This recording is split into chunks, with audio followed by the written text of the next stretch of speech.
একটা দলের কথা মতো একটা সরকার প্রধান হয়ে সিদ্ধান্ত নিতে পারেন না। নির্বাচন কমিশন নিয়ে অনেক অভিযোগ আসছে। সবচেয়ে গুরুত্বপূর্ণ হচ্ছে একটি সুষ্ঠু ও স্বচ্ছ নির্বাচন।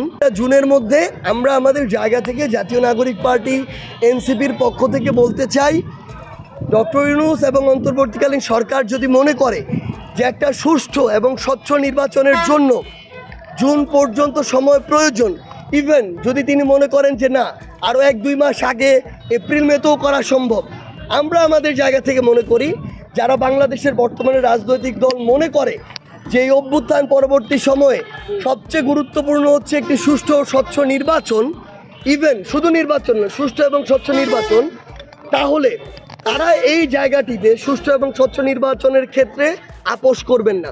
যে অন্যান্য রাজনৈতিক দলগুলোর সাথে কথা বলে তিনি এবং সামগ্রিক বিবেচনা একটা নির্বাচন হবে, সেখানে আইন শৃঙ্খলা রক্ষাকারী বাহিনী এখন ওই অবস্থায় আছে কিনা, বিচার বিভাগ ততটা ফেয়ার কাজ করতে পারবে কিনা, এবং সবচেয়ে গুরুত্বপূর্ণ নির্বাচন কমিশন নিয়ে অনেক অভিযোগ আসছে। আমরা হাইকোর্ট থেকেও এরকম বিভিন্ন মন্তব্য পেয়েছি। এই নির্বাচন কমিশন একটি ফেয়ার ইলেকশন দিতে পারবে কিনা, এটা সবচেয়ে গুরুত্বপূর্ণ।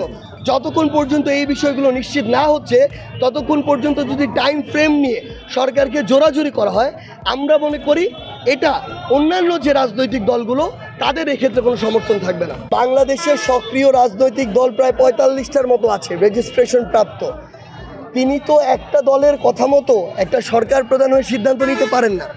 তিনি সকল রাজনৈতিক দলের মতামতের ভিত্তিতেই নেবেন।